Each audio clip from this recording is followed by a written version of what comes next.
हमारी और आपकी माँ बहन बेटियां शादी से पहले किसी गैर के साथ ताल्लुक कायम करने को हराम और नाजायज समझते हैं। जिसके साथ शादी हो बस उसी से अपना बंधन बनाए रखते हैं। इसी को अकल कहती है कि ये सही है, लेकिन इसी के बरक्स एक तवाइफ होती है जो कोठे पे बैठती है, जो अपना जिस्म बेचती है। रोजाना उसके पास 10, 15, 20 कस्टमर उसके पास आते हैं, वो उनसे पैसा लेती है और जिस्म बेचती है। हमारी अकल कहती है खराब है, अच्छा काम नहीं है, लेकिन उनकी अकल ये कहती है कि हर चीज बिकती है, मैंने अपना जिस्म बेच दिया तो कौन सी बुरी बात है। देख लीजिए, अकल वही है, पैमाना दोनों के सोचने का अलग अलग है। हम इस काम को गलत समझते हैं, वो उस काम को सही समझते हैं। इसी तरीके से मेरे भाइयों, हर अच्छा और बुरा काम हमारी अकल से डिसाइड नहीं होगा।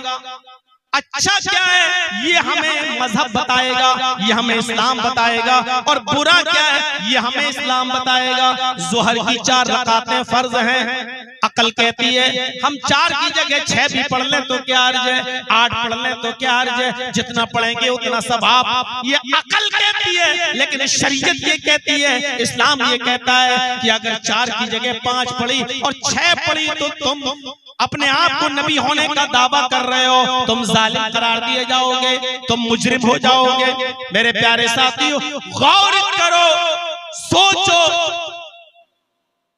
गोश्त हलाल है, अकल कहती है खाओ, लेकिन रमजान के महीने में यही गोश्त रोजे की हालत में हराम है। अब आप नहीं खा सकते हो। बीवी हलाल है, रोजे की हालत में हराम है, नहीं इस्तेमाल कर सकते हो।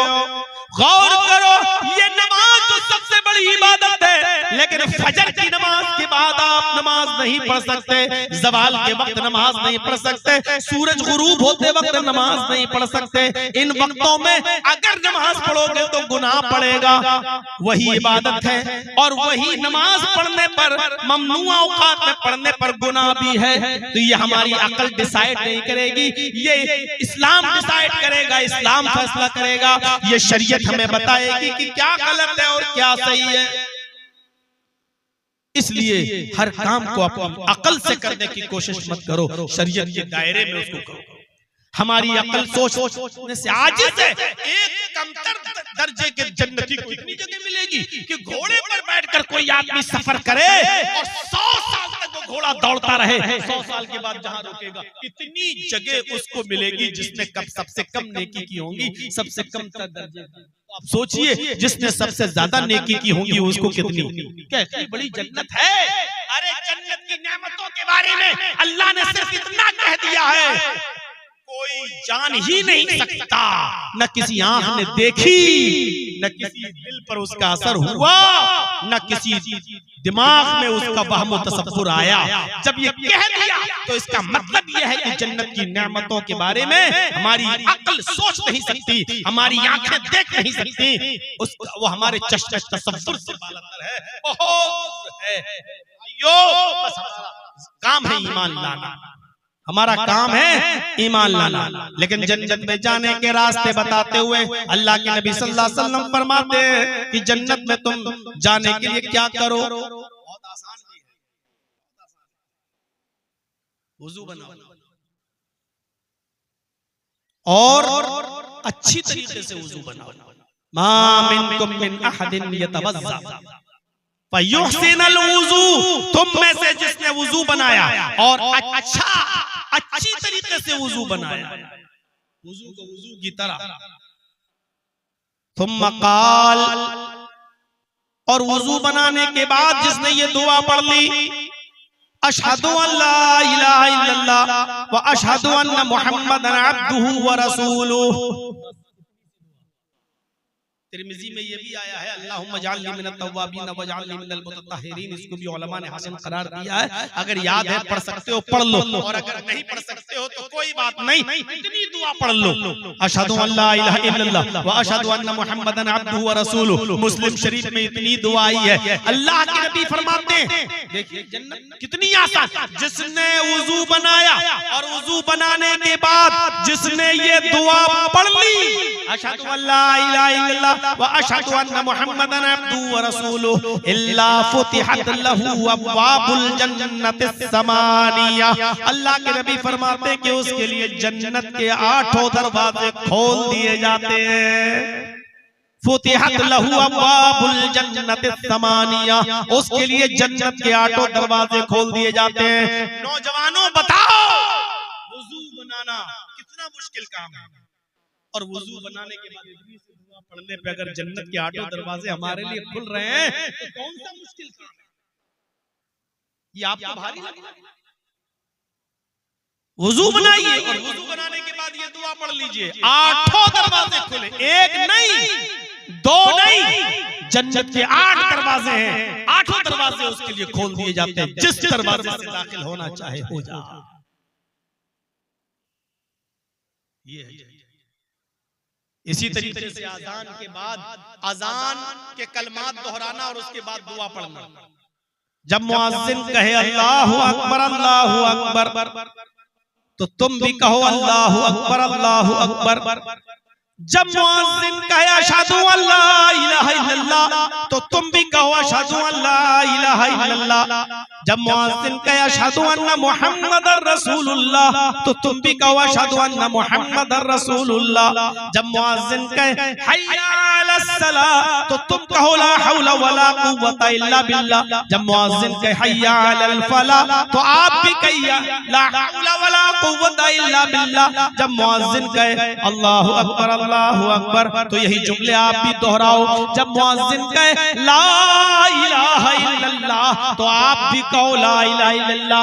जिसने मुअज्जिन के कलमात दोहराए थुम्मा क़ाल, और मुअज्जिन की अज़ान देने के बाद ये कलमात दोहराने के बाद जिसने ये दुआ पढ़ ली, अल्लाहुम्मा रब्ब हाज़िहि दावतित ताम्मा व सलातिल क़ाइमा आति मुहम्मदनिल वसीला वल फजीला व बअसहु मक़ामम महमूदा अल्लज़ी वअदता। जिसने ये दुआ पढ़ ली, अल्लाह के नबी फरमाते हैं हुल्लत लहू शिफाती यौमल क़यामा, क़यामत के दिन उसके लिए मेरी शिफात हलाल कर दी जाएगी। ऐसा आदमी जहन्नम के दरवाजे के पास भी खड़ा होगा तो मेरे लिए इजाजत होगी कि उसकी शिफात करूं, और अल्लाह हलाल कर देगा मेरे लिए उसकी शिफात करना। मैं उसको जहन्नम के दरवाजे से ले आऊंगा और अल्लाह से सिफारिश करूंगा, और अल्लाह मेरी सिफारिश कबूल करके उसको जन्नत में दाखिल कर देगा।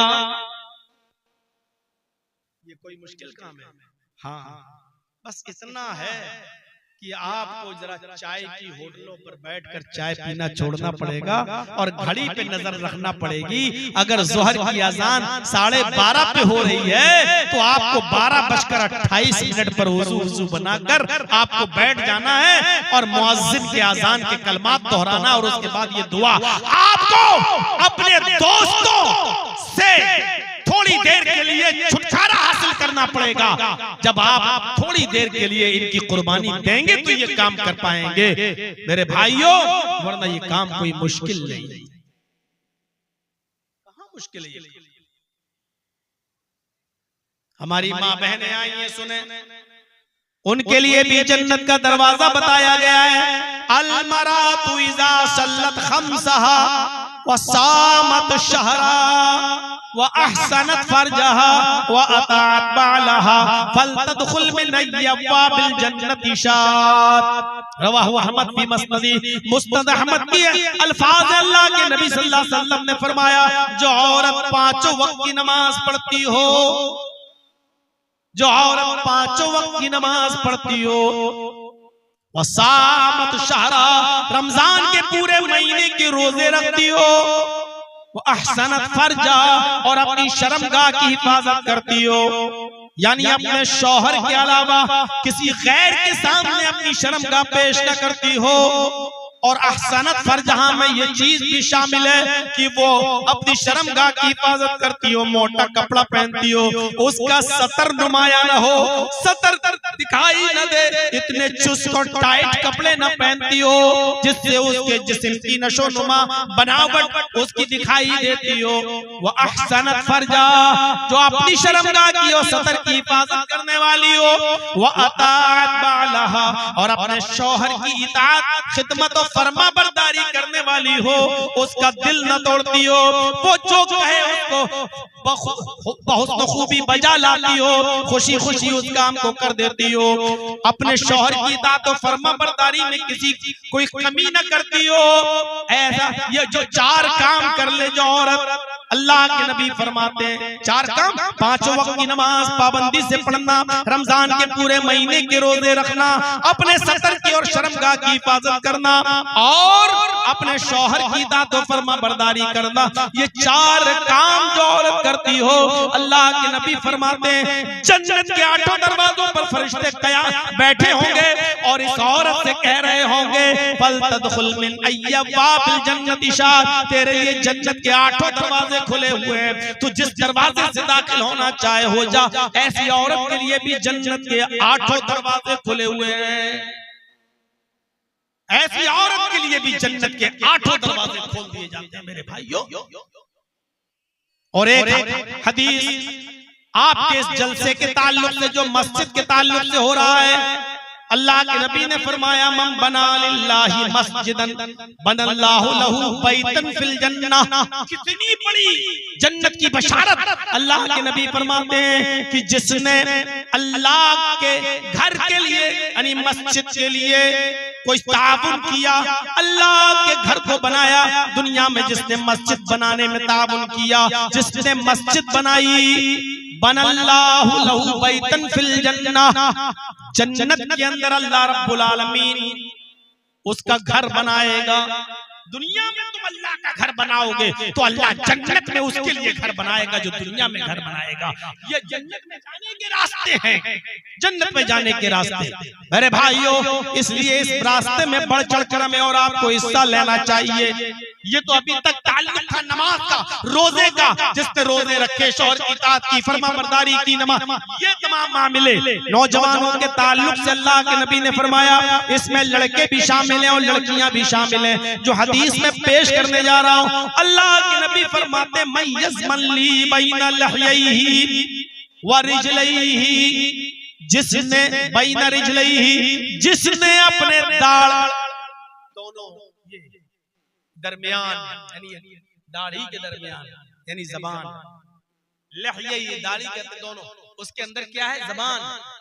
जो मुझे जमानत दे, गारंटी दे कि हम जबान का सही इस्तेमाल करेंगे, गाली नहीं देंगे, गीबत नहीं करेंगे, चुगली नहीं करेंगे, किसी की बुराई नहीं करेंगे, जबान से उल्टा सीधा नहीं बोलेंगे, इस जबान को लग़वियात में नहीं जो है लग़वियात में नहीं गुजारेंगे। तो क्या फरमाया अल्लाह के नबी ने? 2 चीजों की जमानत मुझे दे दो, 2 चीजों की, एक जबान की व बैना रिजलैहि, और दोनों पैरों के दरमियान यानी शर्मगाह की।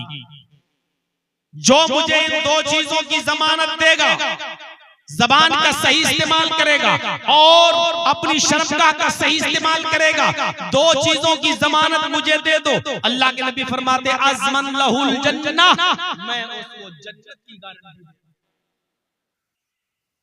यानी जबान से सच बोलने वाला, गीबत न करने वाला, चुगली न करने वाला, बुराइयां न करने वाला, बेहुदा जुमले न बोलने वाला और अपनी शर्मगाह का गलत इस्तेमाल न करने वाला, ये 2 चीजों की जो जमानत दे देगा, जो गारंटी दे देगा, इनको सही जगह इस्तेमाल किया जाएगा तो अल्लाह के नबी फरमाते हैं अज़मन लहुल जन्नह, मैं उसको जन्नत की जमानत देता हूँ। ये जन्नत में जाने के रास्ते हैं, जन्नत में जाने के रास्ते। अल्लाह के नबी ऐसे बैठे हुए थे मजलिस में, साहबा बैठे थे, आपने फरमाया मन अस्बह मिनकुमुल यौम साइमन, आज किसी ने रोजा रखा है? तुम में से कोई है जो रोजा रखे हो? नफली। अबू बकर सिद्दीक उठे, कहा अल्लाह के रसूल मैं हूं, मैंने रोजा रखा है नफली, मैं रोजे से हूं। अल्लाह के नबी सल्लल्लाहु अलैहि वसल्लम ने फरमाया मन अतअमा मिनकुमुल यौम मिस्कीनन, तुम में से कोई है जिसने आज किसी मिस्कीन को खाना खिलाया हो, जिसने किसी भूखे को खाना खिलाया हो? अबू बकर कहते हैं कि अल्लाह के रसूल मैंने आज एक भूखे को खाना भी खिलाया, मैंने आज भूखे को खाना भी खिलाया, यानी मैं रोजे से भी हूँ और मैंने भूखे को खाना भी खिलाया। अल्लाह के नबी ने कहा अच्छा बैठ जाओ। फिर आपने पूछा मन आदा मिनकुमुल यौमा मरीजन, तुम में से आज किसी मरीज को देखने गया, उसके घर आयादत करने गया, अगर अस्पताल में भर्ती है तो कोई अस्पताल में उसकी आयादत करने गया, तुम में से कोई है मरीज की आयादत करने गया हो? अबू बकर उठते हैं और कहते हैं अल्लाह के नबी मैं मरीज की आयादत करने भी गया हूँ, आज मैंने एक मरीज की आयादत भी की है। अल्लाह के नबी सल्लल्लाहु अलैहि वसल्लम ने आखिरी सवाल किया मन तबिया मिनकुमुल यौम जनाज़तन, तुम में से कोई ऐसा भी है जो आज किसी जनाजे के पीछे पीछे कब्रिस्तान तक गया हो, यानी मिट्टी तक उसके साथ रहा हो, घर से उसका जनाजा उठा हो, नमाज़े जनाजा में शामिल हुआ हो और कब्रिस्तान तक उसकी मिट्टी के साथ साथ गया हो और कब्र में दफन करने तक उसके साथ रहा हो? तुम में से कोई ऐसा है जो किसी जनाजे के पीछे पीछे चला हो? अबू बकर चौथी बार उठते और कहते हैं कि अल्लाह के नबी मैं आज एक मिट्टी में भी शामिल हुआ, किसी का जनाजा था, मैंने नमाज़े जनाजा भी पढ़ाई और उसको कब्र में भी उतारा और मिट्टी भी दी।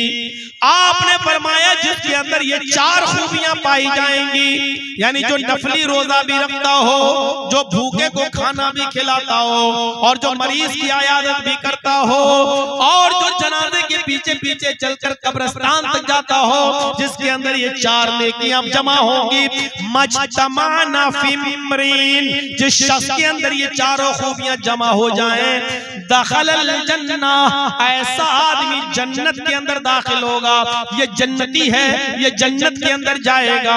मेरे भाइयों ये जन्नत में जाने के रास्ते हैं जिसके बारे में कुरान कहता है व जन्नतिन, मग़फ़िरत की तरफ दौड़ो और उस जन्नत को पाने के लिए दौड़ो जिसका रक़बा तूल और ज़मीन व आसमान के बराबर है, जिसका तूल और ज़मीन व आसमान के बराबर है, उस जन्नत की तरफ दौड़ो। कितने लोग यतीम हो जाते हैं बेचारे, मर जाते, उनके माँ बाप मर जाते हैं। अल्लाह के नबी सल्लल्लाहु अलैहि वसल्लम को कुछ माल मिला हुआ था, आपका हिस्सा था, गनीमत माले गनीमत में तकसीम हुआ तो उसमें आपका भी हिस्सा था, आपके हाथ में दो झोले थे, आप लेकर जा रहे थे, एक छोटा बच्चा मिला 7 साल का, एक 9 साल का, एक ने ये हाथ पकड़ा, एक ने ये हाथ पकड़ा, एक ने कहा अल्लाह के नबी मेरी माँ नहीं, दूसरे ने कहा मेरा बाप नहीं, एक ने कहा 5 दिन से मेरे घर में चूल्हा नहीं चला, दूसरे ने कहा 1 हफ्ते से चूल्हा नहीं जला, आपने ये थैला इसको दे दिया, ये थैला इसको दे दिया। उस वक्त तक आप देखते रहे जब तक ये दोनों बच्चे आपकी निगाहों से ओझल नहीं हो गए, खाली हाथ आप घर में गए, देखते हैं कि हजरत आयशा चूल्हे में लकड़ियां रखी हुई थी और सोच रही थी कि आज अल्लाह के नबी आएंगे तो मेरे घर में भी चूल्हा जलेगा, आज कुछ लाएंगे तो मेरे घर में भी रोटी बनेगी और गोश्त बनेगा, लेकिन खाली हाथ जब देखा तो पूछा अल्लाह के नबी आपका हिस्सा क्या हुआ? आपने फरमाया 2 यतीम बच्चे मिले, मैंने उन यतीम बच्चों को दे दिया, एक की उम्र 7 साल, एक की उम्र 9 साल, एक के घर में 5 दिन से चूल्हा न जला, एक के घर में 9 दिन 1 हफ्ते से चूल्हा नहीं जला, एक की माँ नहीं थी, एक का बाप नहीं था। आयशा मैंने अपना हिस्सा उन दोनों को दे दिया, फरमाया थोड़ा सा ले आते तो आज मेरे घर में भी चूल्हा जल जाता। फरमाया आयशा तुम्हारे बाप जिंदा हैं, तुम्हारी माँ जिंदा है, आयशा तुम्हें यतीमी का दर्द नहीं मालूम, यतीमी का दर्द मुझसे पूछो, जब मैं पैदा हुआ तो मैंने अपने बाप को नहीं देखा, जब 2 महीने का जब मैं पैदा होने में 2 महीने रह गए तो मेरा बाप मुझे छोड़कर इस दुनिया से चला गया, मेरे इस दुनिया में आने से 2 महीने पहले ही मेरे बाप इंतकाल कर गए, जब मैं 6 साल का था तो मेरी माँ भी मुझे छोड़ के चली गई, जब मैं 8 साल का था तो मेरा दादा भी मुझे छोड़ के चला गया, यतीमी का दर्द मैंने देखा है, तुमने नहीं देखा। उसके बाद अजान का वक्त हुआ, आप मस्जिद में नमाज पढ़ने के लिए गए और जोहर की नमाज पढ़ाने के बाद आप ऐसे मिंबर पर बैठ गए और आपने उसी मौके पर तारीखी जुमले अदा किए और आपने फरमाया लोगों आज तो यतीम बच्चों का हाल मैंने देखा, एक की उम्र 7 साल, एक की उम्र 9 साल, एक के घर में 5 दिन से चूल्हा नहीं जला, एक के घर में 1 हफ्ते से चूल्हा नहीं जला, लोगों एक का बाप नहीं था, एक की माँ नहीं थी, आज मैंने अपना हिस्सा उनको दे दिया। सुनो, अना व काफिलुल यतीमी फिल जन्नति कहातैन, मैं और यतीम का परवरिश करने वाला, मैं और यतीम को पालने वाला, मैं और यतीम के सर पे हाथ फेरने वाला, मैं और यतीम को खिलाने पिलाने वाला, उनकी परवरिश करने वाला, कयामत के दिन दोनों जन्नत में ऐसे होंगे जैसे ये दोनों उंगली मिली हुई है। यानी वो मेरा पड़ोसी बनकर रहेगा, जो यतीमों के सर पे हाथ फेरेगा, यतीमों का ख्याल रखेगा।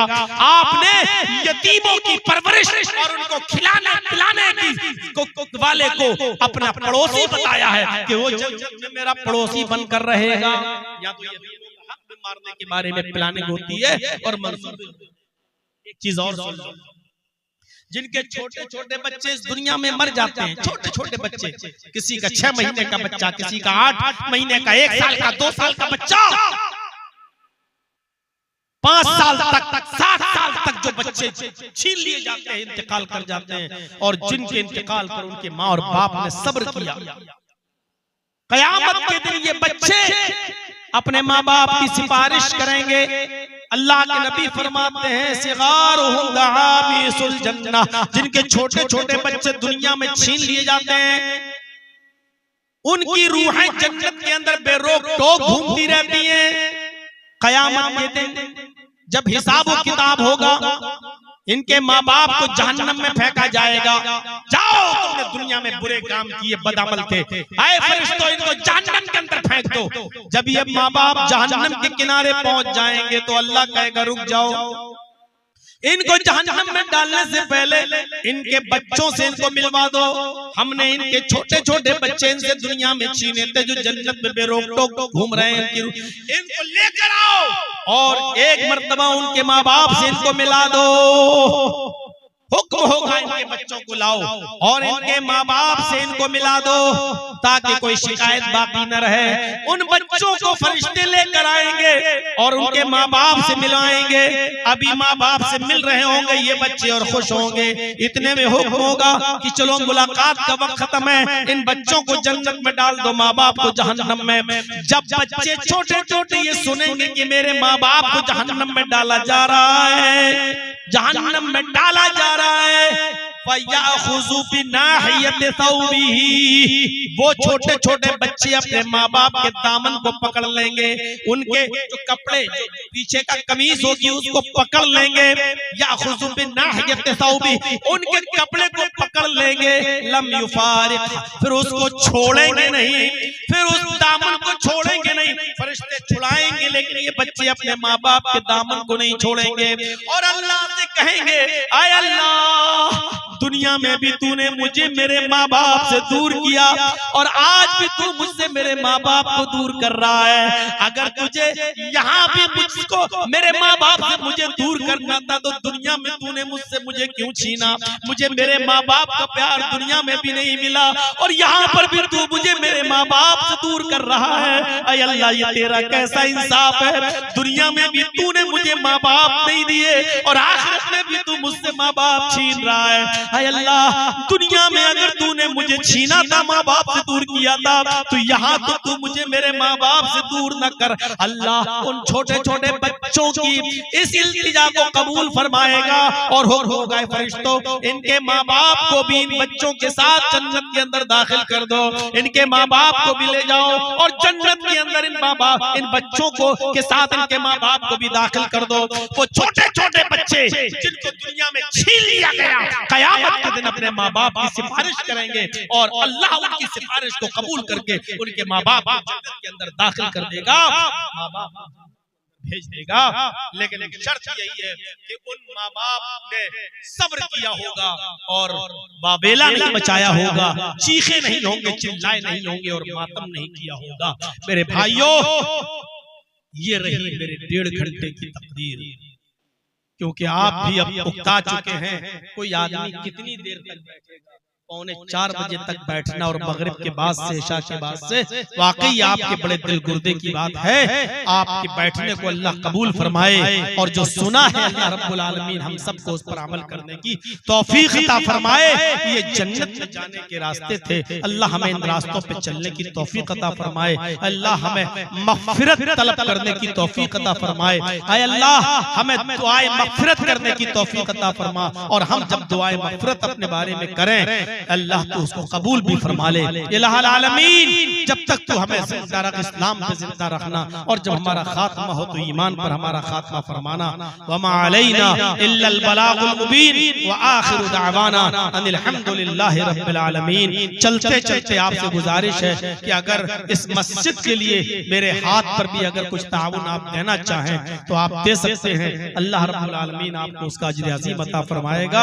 आपने सबके हाथों में दिया, अगर मेरे हाथ में भी आप देंगे तो अल्लाह ताला आपको इसका अज्र अज़ीम भी इंशाअल्लाह अता फरमाएगा, आपके अज्र को ज़ाय नहीं करेगा। इन्नल्लाह ला युज़ीउ अज्रल मुहसिनीन, अल्लाह किसी एहसान करने वाले के अज्र को ज़ाय नहीं करता। आप मेरे हाथ में भी दे सकते हैं, अल्लाह ताला आपको इसका जज़ाए खैर अता फरमाए। अस्सलामु अलैकुम व रहमतुल्लाहि व बरकातहू।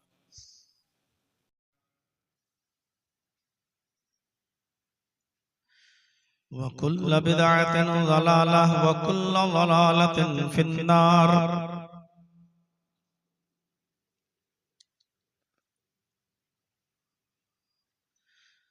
अऊज़ु बिल्लाहि मिनश शैतानिर रजीम।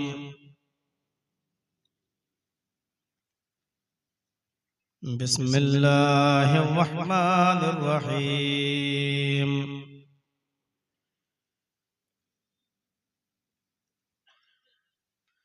वस्सारिऊ इला मग़फ़िरतिम मिन रब्बिकुम व जन्नतिन अर्ज़ुहस समावातु वल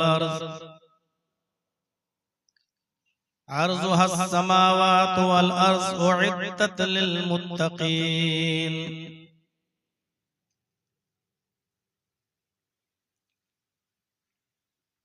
रब्बि इश्रह ली सदरी व यस्सिर ली अमरी वहलुल उक़दतम मिन लिसानी यफ़क़हू क़ौली।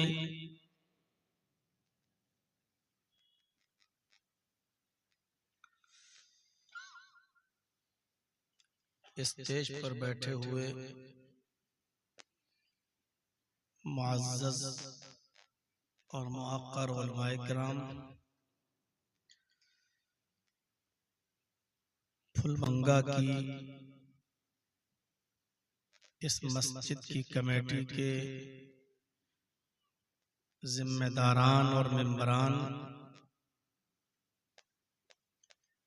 और उसके अतराफ व अकनाफ से तशरीफ लाए हुए मुअज़्ज़ज़ सामीन किराम और पर्दा नशीन इस्लामी ख़वातीन माँ और बहनों, रात के तकरीबन 2 और सवा 2 बजे तक आपने बहुत ही सुकून और इत्मीनान के साथ अब तक मुख्तलिफ उलमा को उनके मुख्तलिफ अनावीन पर गुफ्तगू करते हुए सब्र व तहम्मुल के साथ आपने सुना और दस्तूर के मुताबिक रात के 1 या 2 बजे के आसपास मुझे हर जगह टाइम मिलता है। उसी दस्तूर के मुताबिक आज भी मुझे वक्त मिला और अब आप मुझे भी सुन रहे हैं। अल्लाह से दुआ करता हूँ कि इलाहुल आलमीन जो बातें कही जा चुकी हैं और अब जो बातें कही जा रही हैं, हम कहने वालों को भी और सुनने वालों को भी अमल की पूरी पूरी तौफीक अता फरमा। कुरान करीम की बहुत ही मुख्तसर सी एक आयत मैंने आपके सामने तिलावत की है खुतबे मसनूना के बाद। वो आयत अपने अंदर बहुत वसाअत रखती है। इस आयत के अंदर अल्लाह तबारक व तआला ने मुसलमानों को हुक्म दिया है कि सारिऊ इला मग़फ़िरतिम मिन रब्बिकुम, अपने रब की मग़फ़िरत की तरफ जल्दी करो। व जन्नतिन, और हुसूले जन्नत के लिए जल्दी करो। फिर जन्नत की सिफत बताई, अर्ज़ुहस समावात वल अर्ज़, उस जन्नत को पाने के लिए जल्दी करो जिस जन्नत का तूल व अर्ज़, जिस जन्नत का रकबा, जिस जन्नत की लंबाई और चौड़ाई जमीन व आसमान के बराबर है। और बाद में ये बताया गया कि उइद्दत लिल मुत्तकीन, वो जन्नत अल्लाह से डरने वाले लोगों के लिए, अल्लाह का खौफ खाने वाले लोगों के लिए वो जन्नत बनाई गई है, तैयार की गई। इसी आयत की रोशनी में मुझे आपसे जितनी देर में आपके रूबरू हूं, इसी आयत पर कुछ खिताब करना है। पहली चीज बताई गई है कि उस अल्लाह की मग़फ़िरत की तरफ, अपने रब की मग़फ़िरत की तरफ दौड़ो। मुसारियात का माना होता है दौड़ लगाना और जल्दी करना, यानी नेक काम को करने में जल्दी करो। नेक काम करने का हुक्म नहीं दिया जा रहा है, बल्कि नेक काम को जल्दी करने का हुक्म दिया जा रहा है कि नेक काम करने में जल्दी करो। सही बुखारी के अंदर एक वाक़या आया है, एक सहाबी का, वो अराबी था, देहाती था, और एक जंग हो रही थी। उसके हाथ में खजूर थे, वो खजूर खा रहा था। जंग हो रही थी। उसने पूछा, अल्लाह के नबी ये क्या हो रहा है? आपने कहा जंग। कहा इसमें अगर मैं शिरकत करूं तो क्या मिलेगा? आपने फरमाया कि अगर जिंदा बचकर आ गए तो गाजी कहलाओगे, और अगर जंग में लड़ते लड़ते शहीद हो गए तो जन्नत मिलेगी। हदीस के अल्फाज है कि उस देहाती ने जो खजूर वो खा रहा था उसको फेंक दिया कि इसको खाएंगे तो देर होगी। वो जंग में चला गया और लड़ते लड़ते शहीद हो गया। यानी जब उसने सुना कि इस जंग में जब हम शरीक हो जाएंगे और लड़ते लड़ते शहीद हो जाएंगे तो शहादत पर जन्नत है, तो जन्नत को पाने के लिए उसने खजूर खाने का भी इंतजार नहीं किया। जो खजूर उसके हाथ में थे उसको भी फेंक दिया। नहीं, ये खाएंगे तो थोड़ा बहुत वक्त जाय होगा, लग जाएगा, हो सकता है कि इतनी देर में मैं शहीद हो जाऊं और मुझे जन्नत मिल जाए। जन्नत को पाने के लिए वो उस मैदान जंग में कूद गया और लड़ते लड़ते शहीद हो गया। कुरान की ये आयत हमें ये बतला रही है कि नेक काम करने में हमें जल्दी करना है। जैसे ही कोई ख्याल हमारे जहन में आया नेक काम करने का, उस काम को कल के भरोसे पर और परसों के भरोसे पर नहीं छोड़ना है कि चलो कर लेंगे या थोड़ी देर के बाद कर लेंगे, फौरन अभी और इसी वक्त करना है। इमाम बुखारी रहमतुल्लाह अलैह की एक माया नाज किताब है अल अदबुल मुफरद।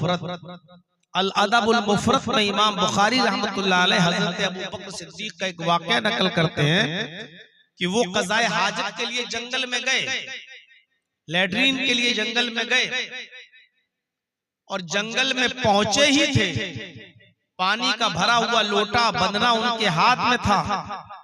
अभी जंगल में गए, क़ज़ाए हाजत से फारिग नहीं हुए, लैट्रीन उन्होंने नहीं की, बल्कि लौट के वापस चले आए और अपने घर गए। तकिए के नीचे उनके सोने की एक डली रखी हुई थी, सोने का एक टुकड़ा रखा हुआ था, उसको नीलाम किया।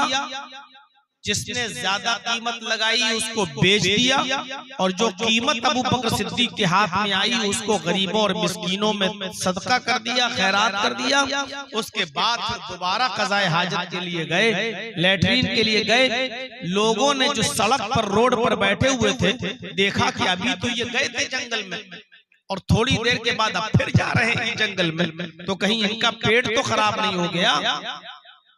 जब क़ज़ाए हाजत से फारिग होकर हजरत अबू बकर सिद्दीक लौट कर आए तो लोगों ने पूछा कि अभी तो आप गए थे, अभी थोड़ी देर पहले मैंने आपको लोटा उठाकर जंगल में जाते हुए देखा, फिर आपको आते हुए भी देखा, और अभी फिर हम जाते हुए देख रहे हैं, और वहां से आते हुए भी हम आपको देख रहे हैं। ये क्या बात है? आपको बार बार लैट्रिन की जरूरत पड़ रही है?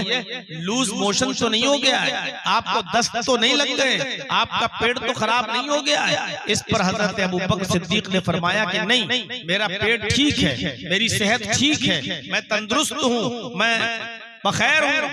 लेकिन पहली मर्तबा जब मैं जंगल में गया था क़ज़ाए हाजत के लिए, तो मैंने क़ज़ाए हाजत से फरागत नहीं की, मैंने लैट्रिन नहीं की, मैं चला आया, इसलिए कि मेरे जहन में ख्याल आया कि सोने का एक टुकड़ा रखा हुआ है, क्यों ना उसकी कीमत को गरीबों में बांट दूं, मिस्कीनों में सदका कर दूं। इसलिए मैंने लैट्रिन नहीं की और मैं इस काम को करने के लिए चला आया। जब मैंने बेचकर तकसीम कर दिया गरीबों और मिस्कीनों में, तो अब मैं आया लैट्रिन के लिए, क़ज़ाए हाजत के लिए। लोगों ने कहा ये काम तो आप बाद में भी कर सकते थे, पहले लैट्रिन कर लेते, फिर आते सोना बेचते और उसके बाद गरीबों में तकसीम कर देते। उस पर हजरत अबू बकर सिद्दीक ने जो जवाब दिया, वो जवाब इमाम बुखारी रहमतुल्लाह अलैह नकल करते हैं कि जी मैं इस काम को पहले, मैं इस काम को लैट्रिन के बाद भी कर सकता था, अखाफ अन्न शैतान युस्नी अनान आज़मी, लेकिन मुझे इस बात का डर था कि कहीं शैतान मेरी बाग डोर मोड़ न दे। मेरे दिल में जो इरादा नेक काम करने का, सोने को बेचकर उसकी कीमत को गरीबों और मिस्कीनों में और सदका और खैरात करने का जो इरादा मेरे दिल में आया, कहीं ऐसा न हो कि लैट्रिन से फारिग होने के बाद ये इरादा मेरा खत्म हो जाए और शैतान हमारे इरादे को बदल दे और फिर मैं ये सदका और खैरात न कर सकूं। इसलिए मैंने जैसे ये नेक काम करने का ख्याल मेरे दिल में आया, तो मैंने लैट्रिन छोड़ दी और सदका और खैरात करने के लिए चला आया। गौर कीजिए, नबी अकरम सल्लल्लाहु अलैहि वसल्लम ने फरमाया कि नमाज जैसी इबादत भी मुल्तवी की जा सकती है क़ज़ाए हाजत के लिए।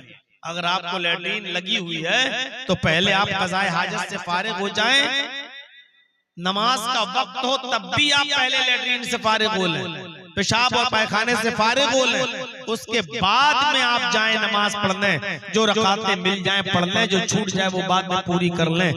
जहां नमाज तक के लिए लैट्रिन का ये हुक्म है कि नमाज को मुल्तवी किया जा सकता है, हजरत अबू बकर सिद्दीक ने सदका और खैरात को मुल्तवी नहीं होने दिया, क़ज़ाए हाजत को मुल्तवी कर दिया।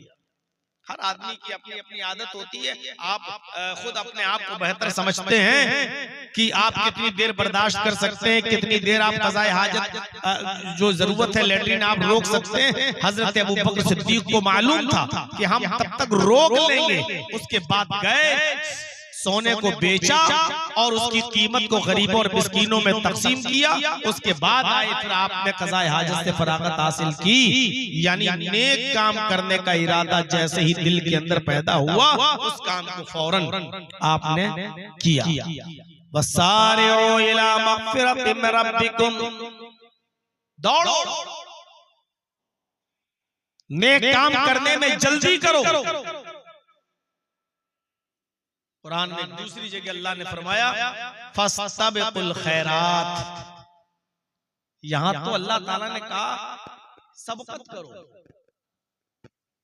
नेक काम करने में एक दूसरे से आगे बढ़ने की कोशिश करो, लेकिन एक दूसरे को गिराने की नहीं। नेक काम करने में आगे बढ़ो एक दूसरे से, बिजनेस में नहीं, कारोबार में नहीं। इसका 2 मंजिल मकान है, मैं 3 मंजिल बनाऊंगा। ये आदमी इतनी तरक्की क्यों कर रहा है? हम इससे भी ज्यादा तरक्की करेंगे। दुनिया पाने के लिए एक दूसरे से आगे मत बढ़ो। जर्जी साहब 5 वक्त की नमाज पढ़ते हैं, अल्लाह इनकी इबादतों को कबूल करे। मैं इंशाअल्लाह 5 वक्त की भी पढ़ूंगा और तहज्जुद भी पढ़ूंगा।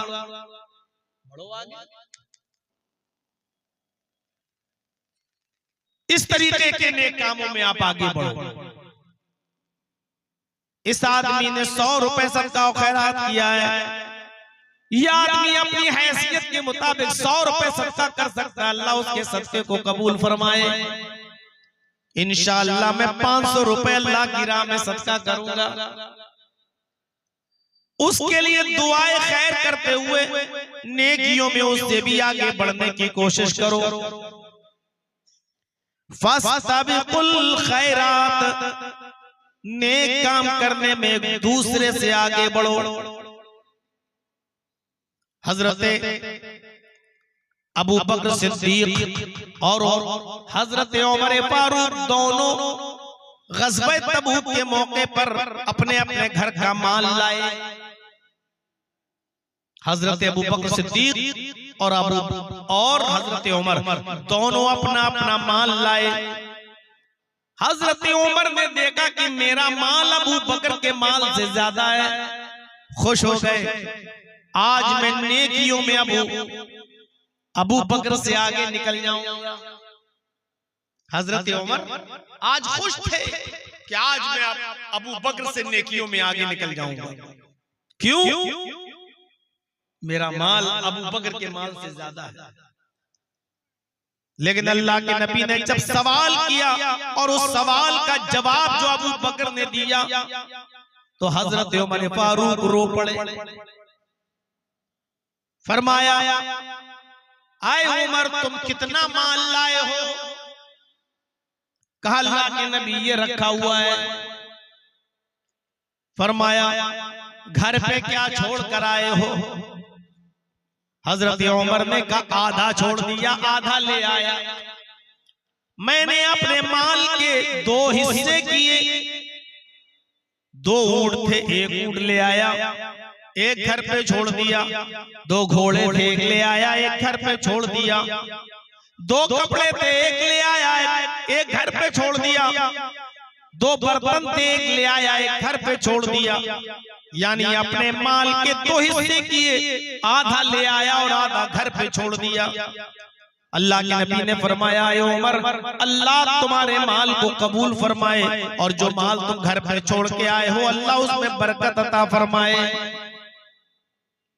हजरत उमर आधा माल लाए, फिर भी ज्यादा था, फिर भी ज्यादा था। हजरत अबू बकर से पूछा, आए अबू बकर तुम कितना लाए हो? अल्लाह के नबी ये है। थोड़ा सा था अबू बकर का माल। कहा कि कितना लाए हो? का ये है। और घर पे क्या छोड़ा? अगर ये माल लाए हो तो घर पे क्या छोड़ा? उमर ने तो आधा घर पे छोड़ा, आधा लाए। आपने घर पे क्या छोड़ा? हजरत अबू बकर सिद्दीक का जो जवाब था उस जवाब को सुनकर हजरत उमर रो दिए। हजरत अबू बकर ने जवाब दिया, अल्लाह और उसके रसूल की मोहब्बत को घर में छोड़ कर आया हूँ। मेरे घर में अब कुछ नहीं सिवाय अल्लाह के नाम के। मैं अल्लाह के नाम के अलावा घर पे कुछ नहीं छोड़ा। मेरे पास 1 कपड़ा था वो ले आया, मेरे पास 1 बर्तन था वो ले आया। मेरे घर पे जितना माल था सारा का सारा ले आया। मेरे घर पे अल्लाह के नाम के सिवा कुछ बाकी नहीं है। अल्लाह के नाम के अलावा मैंने अपने घर पे कुछ नहीं छोड़ा। दोनों में फर्क देखिए। हजरत उमर का माल बहुत ज्यादा था लेकिन आधा घर पे छोड़ा था और आधा लाए। हजरत अबू बकर का माल बहुत कम था लेकिन सारा का सारा माल था और घर पे कुछ नहीं छोड़ा।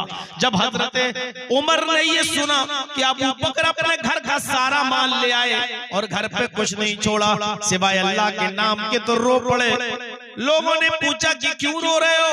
हजरत उमर ने कहा, मैंने दिल में सोचा था कि आज मैं नेकियों में हजरत अबू बकर से आगे निकल जाऊंगा, लेकिन मैं अबू बकर से नेकियों में आगे नहीं निकल पाया। मैं कयामत तक इबादत करता रहूं, फिर भी मैं हजरत अबू बकर से नेकियों में आगे नहीं बढ़ सकता। मैं अपने घर का आधा माल लाया, आधा घर पे छोड़ दिया, लेकिन अबू बकर तो अपने घर का सारा माल ले आए। जो अपने घर का सारा माल ले आया हो और अपने घर पे कुछ ना छोड़ा हो, मैं उससे नेकियों में कैसे आगे बढ़ सकता हूँ? मेरे भाइयों, हजरत उमर फारूक का कोशिश करना और नेकियों में आगे बढ़ना और आगे निकलने के लिए जिद्दोजहद करना, ये इस बात की दलील है कि हम और आप सबको चाहिए कि नेकियों के काम में एक दूसरे से आगे बढ़ने की कोशिश करें। किसी को देखें कि वो ज़ोहर पढ़ रहा है, असर पढ़ रहा है, 5 वक्त की नमाज पढ़ रहा है, आप उसके लिए दुआ करो, अल्लाह रब्बुल आलमीन तुम्हें बाअमल बनाए, अल्लाह तुम्हारी इबादतों को कबूल फरमाए। फिर कोशिश करो कि अल्लाह ये 5 वक्त की नमाज पढ़ता है, मुझे तौफीक दे कि मैं तहज्जुद की भी नमाज पढ़ूं। अगर कोई शख्स रमजान के पूरे महीने के रोजे रखता है, आप उसके लिए दुआ करो, अल्लाह तुम्हारे रोजों को कबूल फरमाए। फिर कोशिश करो कि उसने पूरे महीने के रोजे रखे। हम पूरे महीने के रोजे रखने के साथ साथ ईद के बाद के भी 6 रोजे रखेंगे, हम मुहर्रम के भी 2 रोजे रखेंगे, हम अरफा के दिन का भी रोजा रखेंगे, हम सोमवार का, पीर का और जुमेरात का भी रोजा रखेंगे। हम हर महीने 3 रोजे जो रखे जाते हैं हम वो रोजे भी रखेंगे। कोशिश करो हम नेकियों में एक दूसरे से आगे बढ़ जाएं, लेकिन दूसरे को गिरा कर नहीं, उसको बद्दुआ देकर नहीं, उसकी इबादतों को देखो और दुआ करो कि अल्लाह तुम्हारी इबादत को कबूल फरमाए और उससे आगे बढ़ने की कोशिश करो कि अल्लाह मुझे नेकियों में आपसे आगे बढ़ाए। और कोशिश करो कि हम खुद नेकियों में आपसे आगे बढ़ जाएं, अपने आप को नेकियों में आगे। और एक बहुत बड़ी नेमत है जिसको रब की मग़फ़िरत मिल गई, अल्लाह ने जिसको बख्श दिया, जिसकी मग़फ़िरत हो गई, उससे ज्यादा खुश नसीब इंसान कोई है ही नहीं। इसलिए इस आयत के अंदर यह कहा जा रहा है, सारिऊ इला मग़फ़िरतिन मिन रब्बिकुम, अपने रब की मग़फ़िरत की तरफ दौड़ो। दिन भर में कितनी मर्तबा सुबह से लेकर फजर से लेकर इस वक्त रात के 2:35 हो रहे हैं, हर आदमी गौर करे कि उसने ऐसे कितने काम किए हैं जिसमें हमारे रब की मग़फ़िरत शामिल है। सोचो, जबकि सुबह से लेकर शाम तक 24 घंटे में 5 वक्त की अगर कोई आदमी नमाज पाबंदी के साथ पढ़े तो मुझे उम्मीद है कि इंशाअल्लाह अल्लाह उसकी मग़फ़िरत जरूर फरमाएगा। पूरी की पूरी नमाज, आप क्या मांगते हो उसमें? मग़फ़िरत भी तो है, लेकिन नमाज कायदे से पढ़े आप तब। आइए थोड़ा सा हम आपका ज़हन बनाते हैं, अपने रब की मग़फ़िरत की तरफ दौड़ो। क्या हम ये करते हैं? सुबह उठिए, वुज़ू बनाइए, नमाज पढ़ने के लिए आप मस्जिद के अंदर दाखिल हो गए, आप देख लीजिए नमाज शुरू होते ही मग़फ़िरत, अल्लाहु अकबर। अब आप क्या पढ़ेंगे? जो सबसे बेहतरीन और सबसे अफजल दुआ है वो दुआ ये है, अल्लाहुम्मा बाइद बैनी व बैन खतायाया कमा बाअदता बैनल मशरिक़ वल मग़रिब। ये पूरी दुआ हम क्या पढ़ रहे हैं? अल्लाहु अकबर, सुब्हानक अल्लाहुम्मा व बिहम्दिका व तबारक अस्मुका व तआला जद्दुका व ला इलाहा गैरुक। मैं ये नहीं कह रहा हूं कि ये गलत है, पढ़ सकते हैं, जायज है, लेकिन आप ये दुआ जो पढ़ रहे हैं, सुब्हानक अल्लाहुम्मा रब्बना व बिहम्दिका व तबारक अस्मुका व तआला जद्दुका, मुझे बताइए इसमें अल्लाह की हम्द व सना तो आप कर रहे हैं, लेकिन आपने अपने लिए क्या मांगा?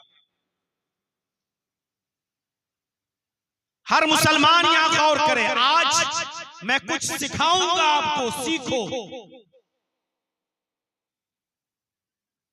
मुझे बताइए आपने अपने लिए क्या मांगा? जबकि अल्लाह के नबी सल्लल्लाहु अलैहि वसल्लम जो दुआ पढ़ा करते थे वो दुआ बुखारी के अंदर आई है, अल्लाहु अकबर, अल्लाहुम्मा बाइद बैनी व बैन खताया कमा बाअदत बैनल मशरिक़ वल मग़रिब अल्लाहुम्मा नक़्क़िनी मिनल खताया कमा। लंबी दुआ, थोड़ी सी आपको याद करना पड़ेगा।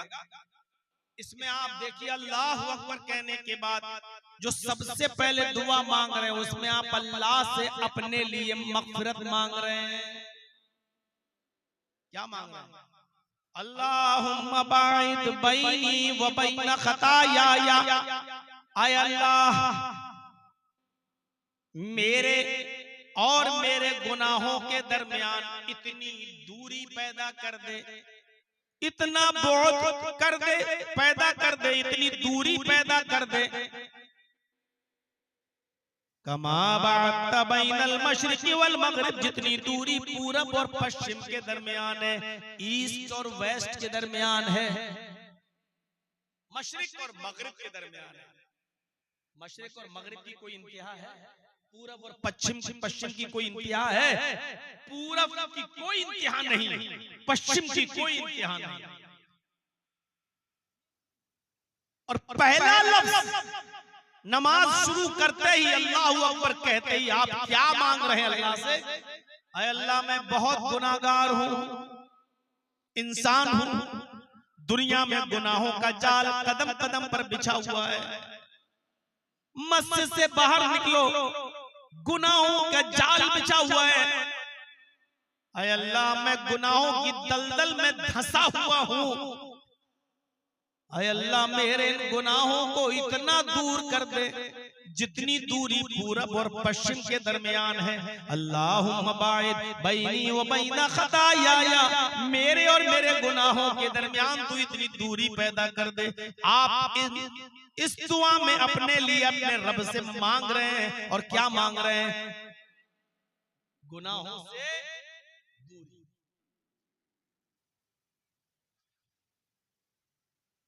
आप गौर कीजिए, यहीं से शुरू होती है मग़फ़िरत मांगने की कोशिश, जिसका हुक्म इस आयत में है कि अपने रब की मग़फ़िरत की तरफ दौड़ो। चलिए ये पूरी दुआ आपने पढ़ ली, उसके बाद देखिए अब अल्लाह की हम्द व सना भी हो रही है। अल्हम्दुलिल्लाहि रब्बिल आलमीन अर्रहमानिर रहीम मालिक यौमिद्दीन। तमाम तारीफें उस अल्लाह के लिए जो दोनों जहान का परवरिश करने वाला है, अर्रहमानिर रहीम जो बड़ा ही रहम करने वाला, इंतहाई मेहरबान है। मालिक यौमिद्दीन जो कयामत के दिन का मालिक है, जो यौम जज़ा का सजा का मालिक है, जो कयामत के दिन का पूरा मालिक है। अब अल्लाह की हम्द व सना बयान कर रहे हैं।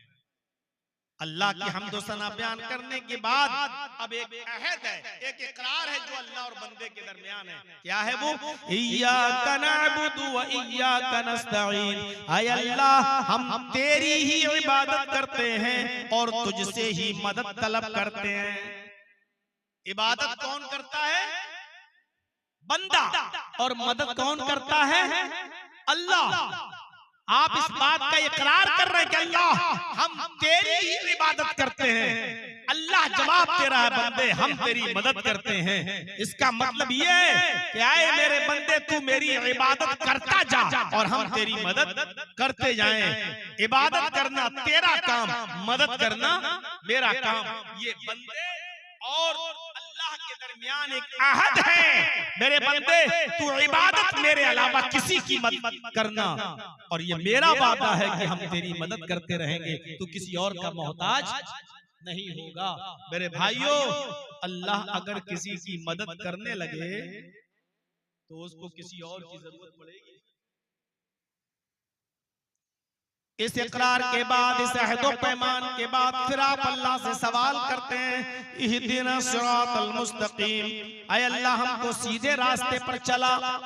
सिरातल लज़ीना अनअमता अलैहिम, ऐ अल्लाह मुझे उनके रास्ते पे चला जिनको तूने अपने इनामात से, नवाजिशों से नवाजा है। गैरिल मग़ज़ूबि अलैहिम वलद्दाल्लीन। ऐ अल्लाह हमें उनके रास्ते पे मत चला जो तेरे गैज़ो गज़ब और गुस्से से हलाक व बर्बाद कर दिए गए।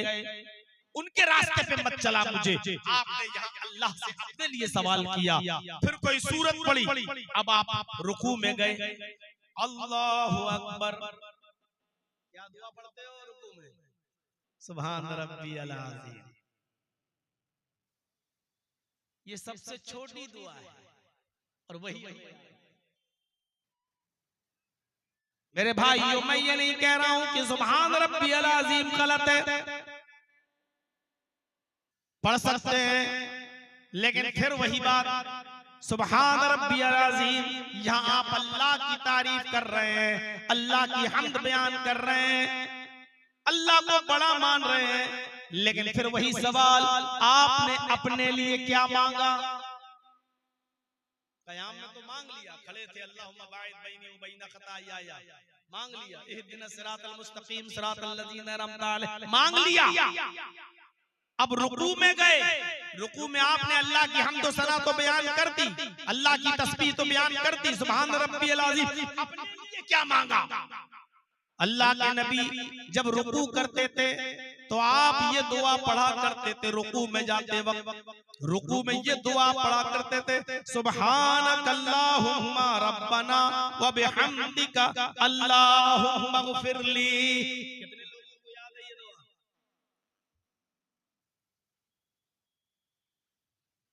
27 सालें तो तकरीबन मुझे हो गई है तकरीर करते हुए, सन 1999 से 2026 तक।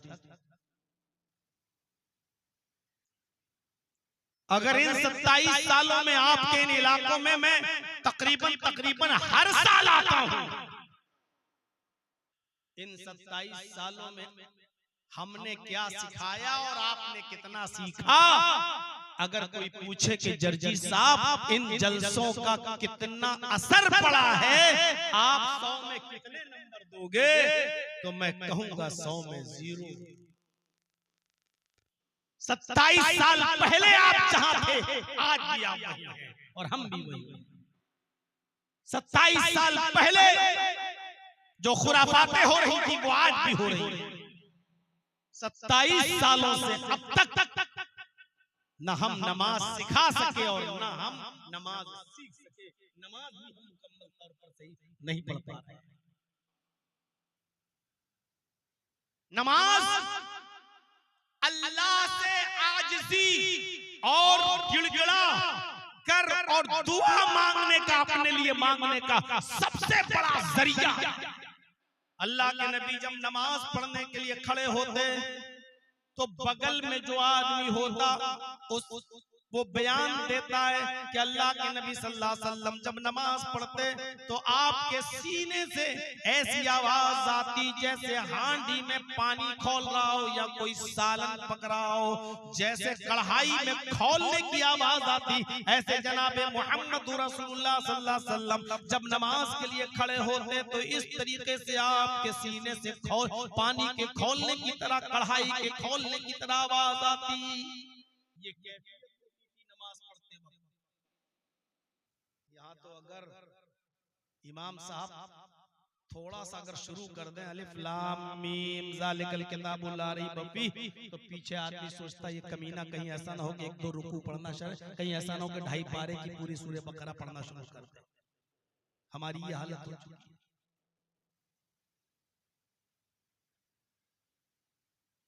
अल्लाह के नबी जो रुकू में दुआ पढ़, मैं ये नहीं कह रहा हूं कि सुभान रब्बियल अज़ीम नहीं पढ़ सकते, पढ़ सकते हो, लेकिन आपने अपने लिए क्या मांगा? जब आप ये दुआ पढ़ेंगे सुब्हानक अल्लाहुम्मा रब्बना व बिहम्दिका, यहां तक तो अल्लाह की हम्द, अल्लाह की तारीफ, अल्लाह की तस्बीह बयान हो गई, अल्लाह की हम्द बयान हो गई, व बिहम्दिका। इसके बाद जो दुआ है वो आप अपने लिए मांग रहे हैं, अल्लाहुम्मा ग़फिरली, अल्लाह तू मेरी मग़फ़िरत फरमा दे। अभी रुकिए, आगे चलिए,